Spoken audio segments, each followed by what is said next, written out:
Assalamualaikum warahmatullahi wabarakatuh. Perkenalkan kami dari kelompok 4 ingin mempresentasikan hasil diskusi kelompok kami yang bertemakan peradaban Islam pada dinasti Utsmaniyah. Di sini kami ingin memberitahukan anggota kami yang pertama Ahmad Zainul Kiram, Fitri Miratunisa, Tiara Rahmawati, dan Muhammad Farhan.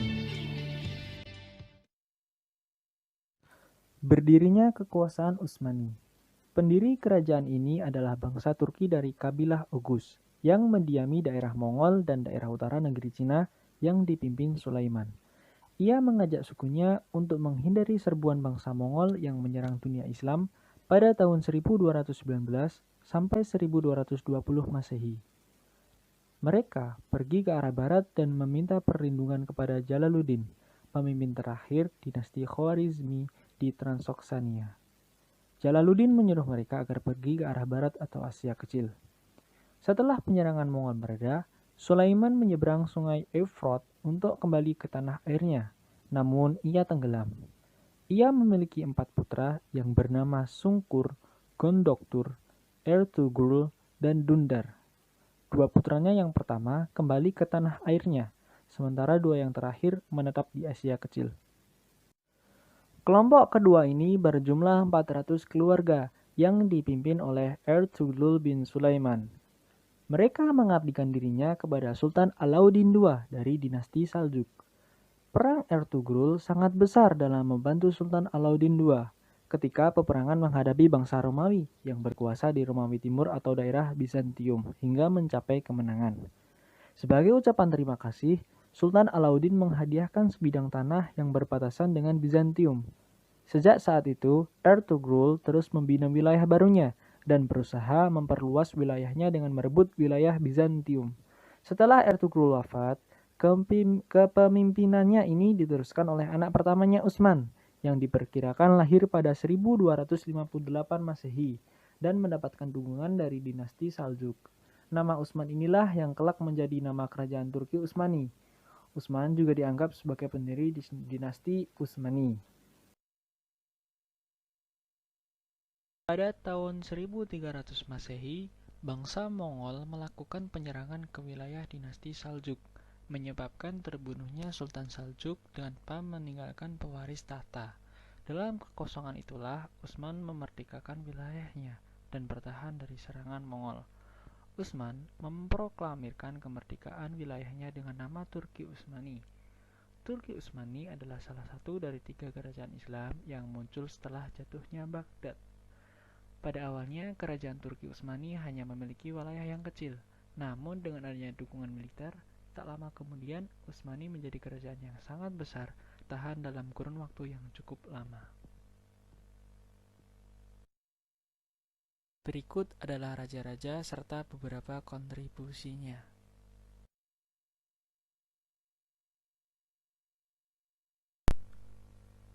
Pemerintahan pada masa awal.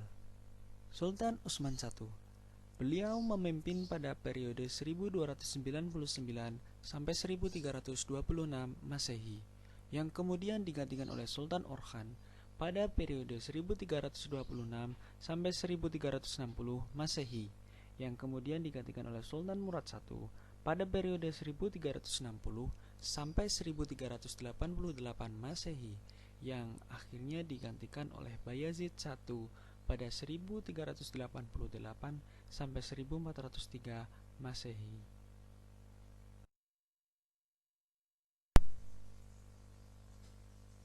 Pemerintahan pada masa kejayaan. Yang pertama, Sultan Muhammad I. Beliau berhasil memerintah kerajaan Turki Utsmani pada tahun 1406 sampai 1421 Masehi. Kemudian digantikan Sultan Murad II pada tahun 1421 sampai 1451 Masehi. Kemudian digantikan lagi oleh Sultan Muhammad II Al-Fatih pada tahun 1451 sampai 1520 Masehi.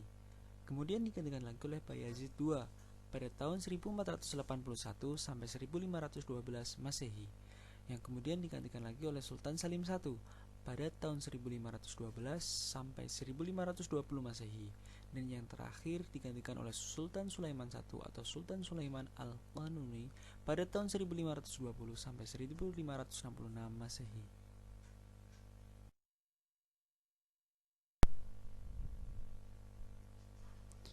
Masa Utsman I pada tahun 1299 sampai 1326 Masehi atau sekitar 699 sampai 726 Hijriah. Sebagai pendiri kerajaan Turki Utsmani yang mencanangkan kerajaan dibangun atas sendi-sendi persatuan suku Turki, Utsman membangun tentara yang berjuang atas nama Allah Subhanahu wa taala yang sering disebut dengan Al-Ghazi, yang terdiri dari akhal atau ikhwan, persaudaraan terdekat Baktashi. Pada masa kekuasaannya berhasil membebaskan daerah Bursa kota tepi Laut Marmara. Kemudian masa Orkhan pada tahun 1326 sampai 1360 Masehi atau sekitar 726 sampai 761 Hijriah. Setelah menggantikan ayahandanya, Orkhan memindahkan kerajaan Sultan Murad I adalah putra kedua dari Orkhan. Dia megang Bursa. Pada masa kekuasaan Orkhan, bergabunglah wilayah Turkeman, kemudian perluasan wilayah dilanjutkan ke Sultan Murad I adalah sosok yang sangat pemberani, gemar berjihad, dermawan, dan tekun menjalankan agama. Dia mencintai peraturan dan selalu memegang teguh peraturan itu. Ia juga bisa mengontrol wilayah Teluk Edremit. Di sekelilingnya Orkhan juga berhasil mendirikan jabatan terbaik dan orang Perdana Menteri yang dalam bidang militer yang pada adiknya Alauddin.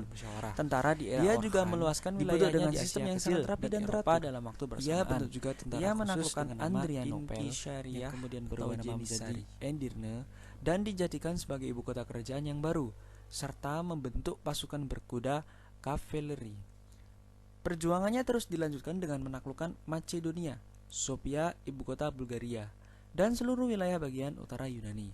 Karena banyaknya kota-kota yang ditaklukkan oleh Sultan Murad I, pada waktu itu bangsa Eropa mulai cemas. Akhirnya raja-raja Kristen Balkan meminta restu dari Paus Urbanus V untuk mengusir kaum muslimin dari daratan Eropa. Sultan Murad I menghadapi serangan Eropa. Pertama, serangan dari Raja Kuro V dari Serbia dan dibantu Raja Bosnia yang bermaksud menyerang Adrianopel. Peperangan itu dimenangkan oleh pasukan Murad I, sehingga Balkan jatuh ke tangan umat Islam. Kedua, serangan dari kerajaan Bulgaria, Serbia, Sisman, dan Lozan yang dibantu oleh kerajaan-kerajaan Eropa lainnya. Peperangan ini dimenangkan pasukan Sultan Murad I lagi. Setelah kemenangan di Kosovo, Sultan Murad I melakukan inspeksi di medan perang. Dia berkeliling di antara deretan korban kaum muslimin yang wafat dan berdoa untuk kebaikan mereka. Pada saat itulah, seseorang tentara Serbia yang berpura-pura mati segera berlari ke arah Sultan Murad I. Para pengawal berhasil menangkapnya. Akan tetapi, tentara ini berpura-pura berbicara kepada Sultan. Mendengar demikian, Sultan memberikan isyarat kepada para pengawalnya untuk melepaskannya. Tentara Serbia itu lalu mencium tangan Sultan, dan dengan cepat ia mengeluarkan pisau beracun dan menikam Sultan. Akhirnya Sultan Murad I meninggal dengan syahid pada 15 Sya'ban 791 Hijriah. Kemudian Sultan Bayazid I pada tahun 1388 sampai 1403 Masehi atau sekitar 791 sampai 817 Hijriah.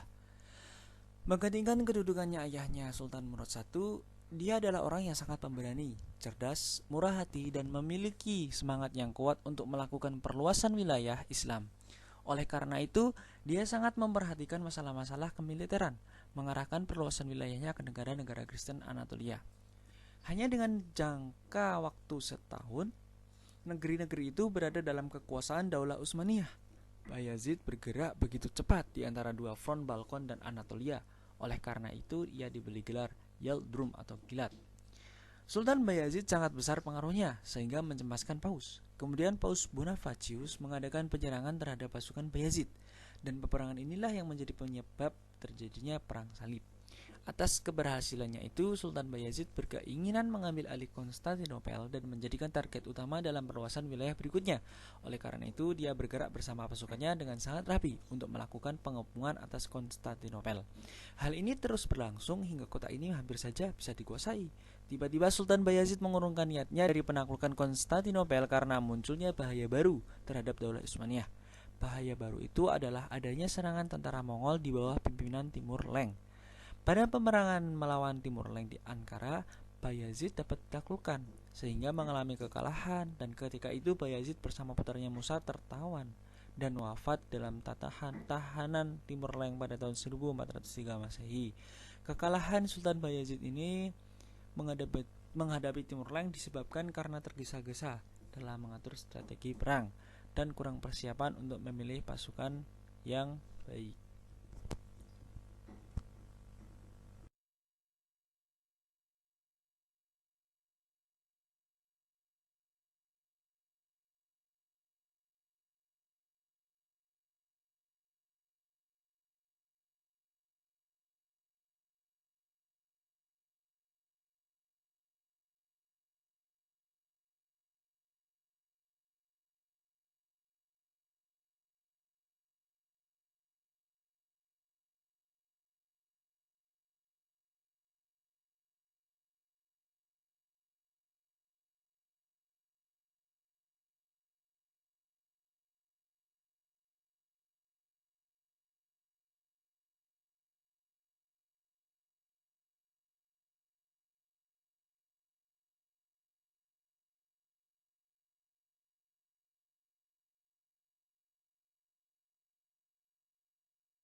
Masa kejayaan pada Raja Muhammad I pada periode 1403 sampai 1421 Masehi atau yang setara dengan 817 sampai 824 Hijriah.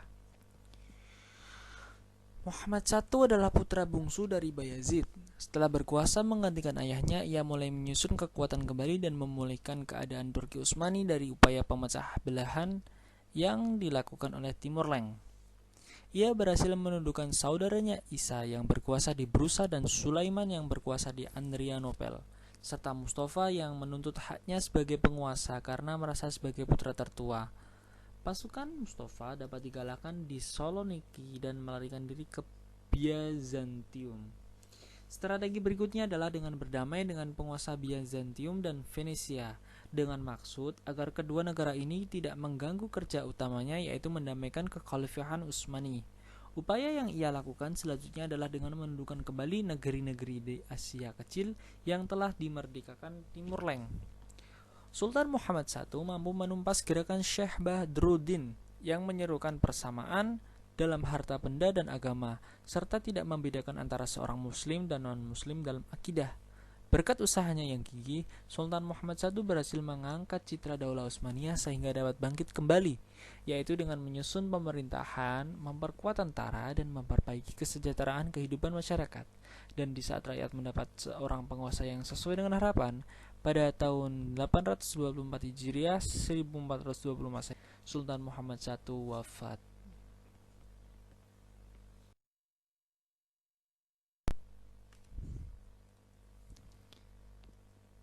Sultan Murad II pada periode 1421 sampai 1451 Masehi atau setara 824 sampai 855 Hijriah. Saat menggantikan ayahandanya Muhammad I pada usianya yang baru menginjak 18 tahun, dia sangat mencintai jihad di jalan Allah Subhanahu wa taala dan dakwah. Dia juga dikenal sebagai penyair dan orang yang mencintai ulama.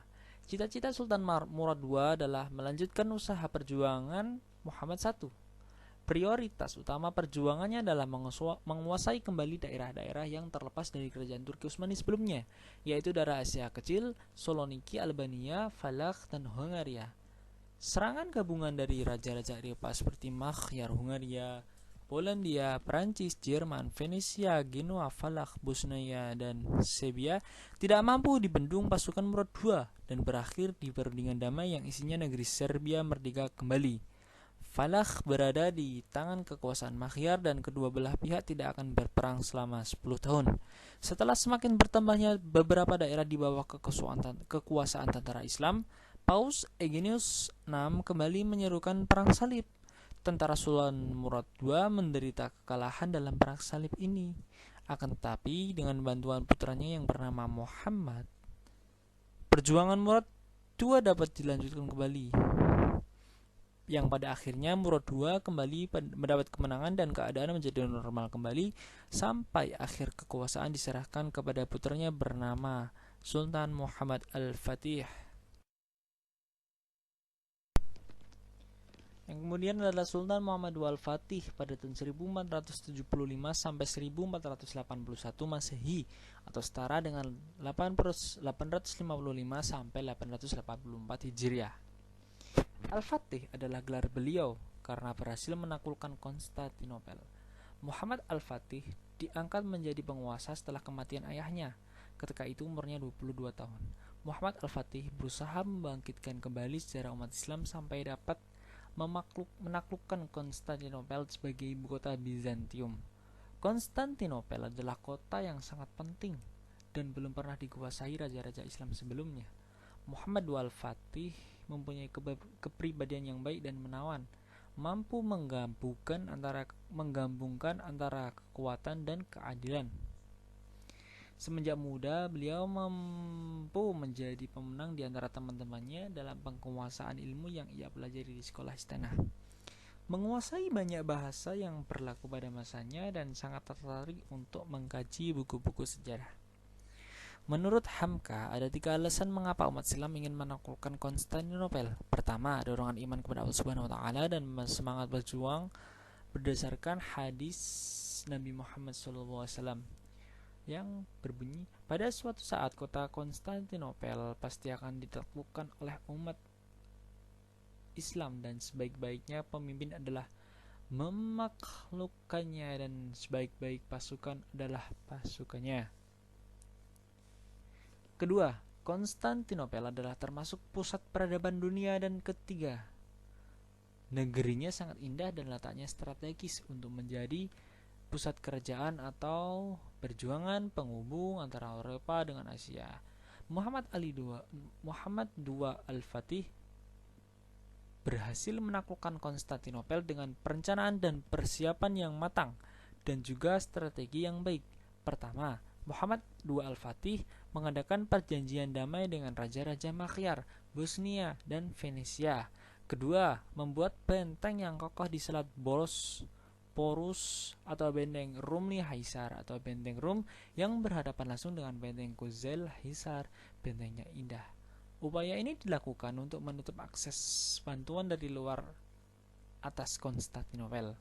Ketiga, mengadakan penyelidikan akan kekuatan dan kelemahan benteng Konstantinopel, dan keempatan mengutus Tarkhan Pasha untuk menemui 2 orang saudara kandung Kaisar Konstantin yang menjadi penguasa Mora agar tidak bisa membantu Kaisar Konstantin. Setelah segala sesuatunya dianggap cukup, dilakukanlah pengepungan selama 9 bulan.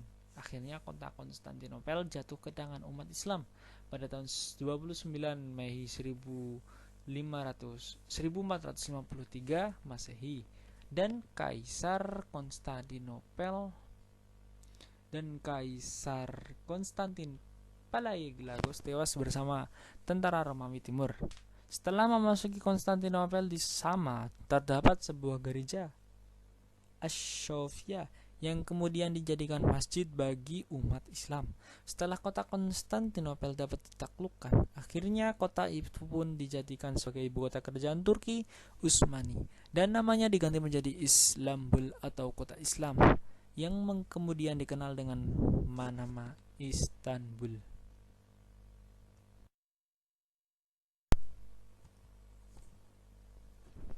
Penaklukan Konstantinopel dilakukan dengan cara mengadakan perjanjian damai dengan Raja Makyar, Bosnia, dan Venesia, mengadakan penyelidikan tentang kelemahan dan kekuatan benteng Konstantinopel, membuat benteng yang kokoh di Selat Bosporus atau benteng Rumli Hisar yang berhadapan dengan benteng Kozel Hisar.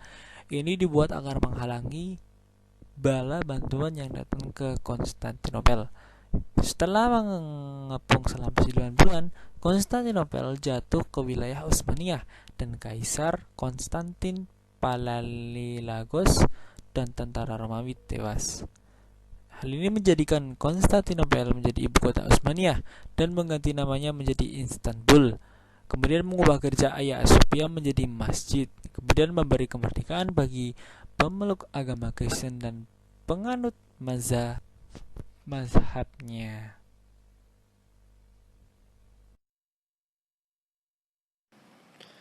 Pada masa Bayezid II, 1481 sampai 1512 Masehi atau 884 sampai 918 Hijriah. Bayezid tiba di Konstantinopel pada 21 Mei 1481 dan dinobatkan sebagai Sultan Bayezid II. Ia menggantikan kedudukan ayahnya, Sultan Mehmed II Bayezid, penguasa yang sangat lemah sehingga banyak menimbulkan kekacauan di dalam negeri. Praktis di masanya tidak ada perubahan mendasar. Pada masa Salim I, 1512 sampai 1520 Masehi atau 918 sampai 926 Hijriah. Berbeda dengan masa pemerintahan ayahnya Bayezid II, Salim I dapat mengangkat citra Daulah Turki Utsmani kembali. Di masa pemerintahannya banyak yang dilakukan. Pertama, mengatasi saudaranya yang punya keinginan untuk berdiri sendiri. Kedua, mengalahkan Daulah Syafawiyah yang berpusat di Iran. Ketiga, dapat memperluas wilayah ke kota Mardin, Kurfa, Riqqah, Mosul, dan juga Diyarbakir. Keempat, mengalahkan kerajaan Mamluk di Mesir dengan raja terakhirnya Tuman Bey. Kelima, mendapatkan tanda-tanda kebesaran Khalifah Abbasiyah di Mesir seperti bendera, burdah, dan pedang Nabi Muhammad SAW yang kemudian dibawa ke Istanbul. Secara otomatis, Syam, Mesir, dan Hijaz berada.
Sejarah Islam mencatat kiprah dan perjuangan Sulaiman Al-Qanuni dengan tinta emas sebagai penguasa muslim tersukses. Di abad ke-16 Masehi, penguasa kekhalifahan Utsmani itu menjadi pemimpin yang sangat penting di dunia, baik di dunia Islam maupun di dunia Eropa. Di era kepemimpinannya, Kerajaan Ottoman menjelma sebagai negara adikuasa yang disegani dalam bidang politik, ekonomi, dan militer. Pemimpin muslim yang didapuk peradaban barat dengan gelar Solomon the Magnificent atau Solomon the Great itu adalah Sultan Sulaiman I. Sultan Sulaiman pun begitu berjasa besar penyebaran agama Islam di daratan Eropa. Ketika berkuasa, Sulaiman Agung, begitu orang barat menjulukinya, berhasil menyamaikan ajaran Islam hingga ke tanah Balkan di benua Eropa meliputi Hongaria, Beograd, Austria. Tak cuma itu, dia pun sukses menyebarkan ajaran agama Islam di benua Afrika dan kawasan Teluk Persia. Gelar Al-Qanuni yang melekat pada nama besarnya dianugerahkan atas jasanya dalam menyusun dan mengkaji sistem undang-undang Kesultanan Turki Utsmani.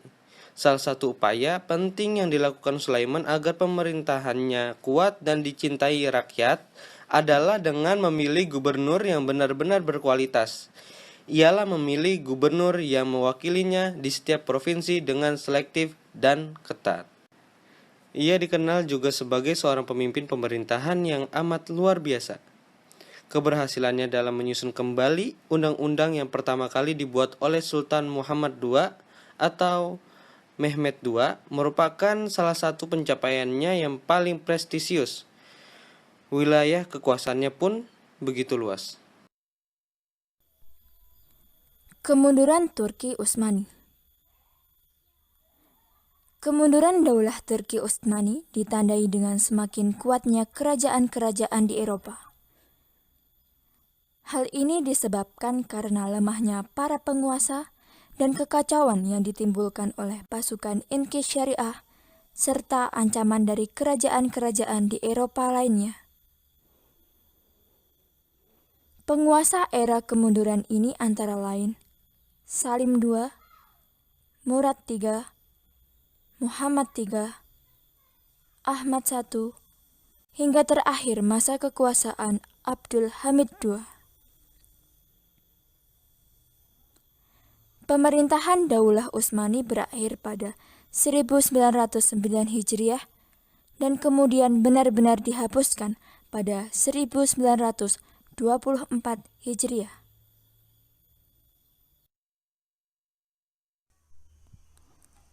Adapun beberapa penyebab runtuhnya Daulah Utsmani antara lain kondisi pemerintahan yang lemah dan kemerosotan akhlak. Turki mulai mengalami kemunduran setelah terjangkit penyakit yang menyerang bangsa-bangsa besar sebelumnya, yaitu cinta dunia dan pola hidup mewah, sikap iri hati, saling membenci, dan terjadinya penindasan. Pejabat pemerintahan terpuruk karena suap dan korupsi. Setelah Sultan Sulaiman wafat, maka terjadilah pergantian penguasa. Penguasa-penguasa tersebut memiliki kepribadian dan kepemimpinan yang lemah. Akibatnya pemerintahan menjadi kacau dan susah teratasi. Para wali dan pegawai tinggi memanfaatkan jabatannya untuk sekedar menyenangkan penguasa dan penumpuk harta.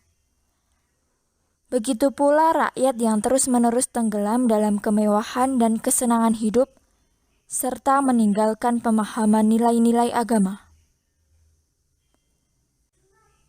Adapun penyebab lainnya, serangan dan pertempuran militer dari Eropa. Sebelum terjadinya Perang Dunia I yang menghancurkan Turki, upaya penyerangan dari Raja Eropa ke Turki sebenarnya sudah dimulai pada akhir abad 16. Di mana saat itu keluar statement yang menyatakan bahwa Sri Paus V, Raja Prancis Philip dan Republik Bundukiah sepakat untuk mengumumkan perang ofensif dan defensif terhadap orang-orang Turki untuk merebut kembali wilayah-wilayah yang dikuasai Turki seperti Tunisia, Aljazair, dan Tarabulus. Sejak itulah Turki melemah karena banyaknya pertempuran yang terjadi antara mereka dan negara-negara Eropa. Puncak dari semua itu adalah keterlibatan Turki dalam Perang Dunia I pada 2 Agustus 1914. Atas rencana busuk dari Mustafa Kemal mengakibatkan Turki kehilangan segala-galanya, di mana militer penjajah akhirnya memasuki Istanbul. Sebab lainnya yaitu adanya gerakan oposisi sekuler dan nasionalis. Selain serangan konspirasi dari luar, Kekhalifahan Utsmaniyah juga menerima perlawanan oposisi dari organisasi sekuler dan nasionalis yang sempit, seperti Organisasi Wanita Turki dan Organisasi Persatuan dan Kemajuan yang dipelopori oleh Mustafa Kemal Atatürk. Dalam perjuangannya, mereka banyak bekerja sama dengan negara Eropa untuk mewujudkan keinginan mereka menghilangkan kekhalifahan. Puncaknya apa yang terjadi pada tahun 1909, Dengan dalih gerakan mogok massal, Organisasi Persatuan dan Kesatuan berhasil memasuki Istanbul, menyingkirkan Khalifah Abdul Hamid II dan melucutinya dari pemerintahan dan keagamaan dan tinggal menjadi simbol belaka. Tidak cukup itu, pada 3 Maret 1924, Badan Legislatif mengangkat Mustafa Kemal sebagai Presiden Turki dan membubarkan Khilafah Islamiyah. Tidak lama setelah itu, Khalifah Abdul Hamid dan keturunannya diusir dari Turki dan aset kekayaannya disita oleh negara.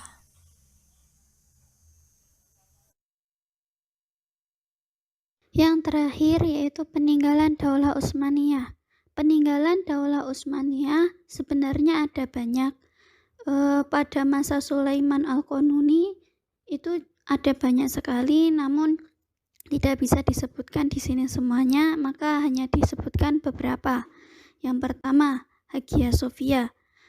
Bangunan Hagia Sophia ini awalnya adalah sebuah gereja yang kemudian menjadi sebuah masjid pada masa Sultan Al-Fatih dan kemudian diubah menjadi museum hingga sekarang. Lalu, bangunan Hagia Sophia ini juga merupakan bangunan kuno peninggalan Kekaisaran Romawi Timur pada waktu dulu. Bangunan Hagia Sophia ini terletak di tengah-tengah kota Konstantinopel. Sebelumnya, Konstantinopel dinamai dengan nama Bizantium Konstantinopel Agung pada tahun 280 Masehi sampai 330 Masehi. Kaisar Romawi kemudian mengganti nama kota ini menjadi Konstantinopel. Sekarang kota Konstantinopel ini berubah menjadi nama Istanbul pada masa pemerintahan Sultan Al-Fatih, dan ini merupakan kota terpenting atau bisa disebut kota penting di Turki. Karena pada masa itu ini disebut dengan menjadi ibu kota dari negara Turki hingga sekarang. Yang kedua, Masjid Yeni. Masjid Yeni terletak di kawasan Sirkei Eminönü. Masjid Yeni berarti masjid baru. Masjid ini sudah berusia sekitar 400-an tahun. Pembangunannya waktu Kerajaan Ottoman berkuasa. Yang memerintah pembangunannya adalah ibunda dari Sultan Mehmed II. Tepatnya, Masjid Yeni dibangun pada tahun 1579 Masehi dan butuh 66 tahun waktu pengerjaannya secara total. Ketiga, kawasan Ortaköy. Kawasan Ortaköy ini merupakan pelabuhan yang terletak di kota Istanbul, tepatnya berada di daerah pinggir Laut Marmara. Tak jauh dari kawasan pelabuhan, ada satu bangunan masjid yang menakjubkan, yaitu Ortaköy Camii atau Masjid Ortaköy. Masjid ini dibangun pada abad pertengahan ke-19 oleh Sultan Abdul Majid atau disebut Sultan Abdul Majid. Di samping untuk kawasan bersantai dan nongkrong, kiranya kawasan Ortaköy dapat dimanfaatkan pula sebagai tempat mengenang keberhasilan Turki dalam menaklukkan Konstantinopel. Keempat, Masjid Biru. Masjid Biru terletak di Istanbul dan dibangun pada tahun 1609 sampai 1616 Masehi pada masa Sultan Ahmad I. Masjid ini terletak berdampingan dengan Hagia Sophia, bekas gereja terbesar masa Kekaisaran Romawi Timur. Masjid memiliki 5 kubah utama dan 9 menara, dan dihiasi dengan keramik berwarna biru seperti namanya.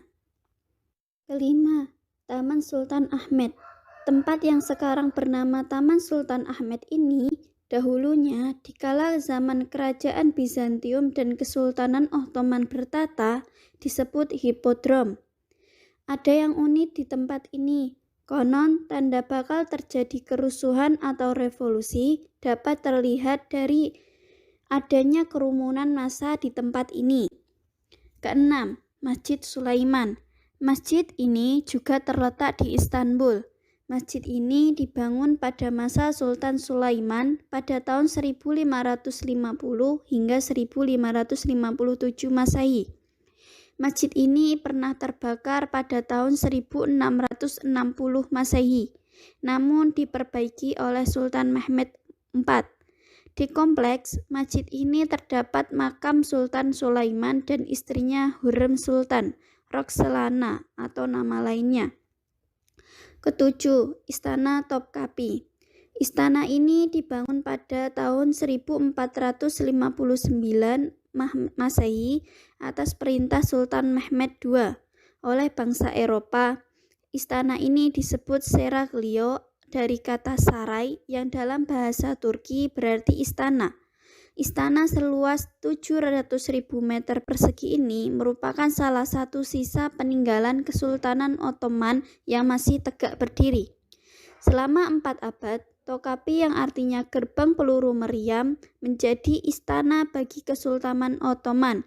Sultan Mehmed sendiri yang memimpin pembangunan Istana Topkapi. Istana Topkapi berubah fungsi menjadi museum pada tahun 1924 Masehi ketika Turki menjadi negara republik yang sekuler.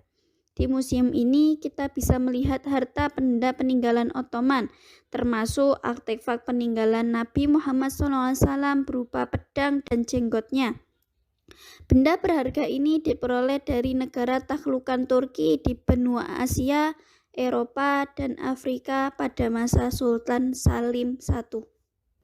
Begitulah materi yang dapat kami sampaikan pada kali ini. Bila ada kekurangan atau kesalahan, kami mohon maaf. Billahi taufiq wal hidayah. Wassalamualaikum warahmatullahi wabarakatuh.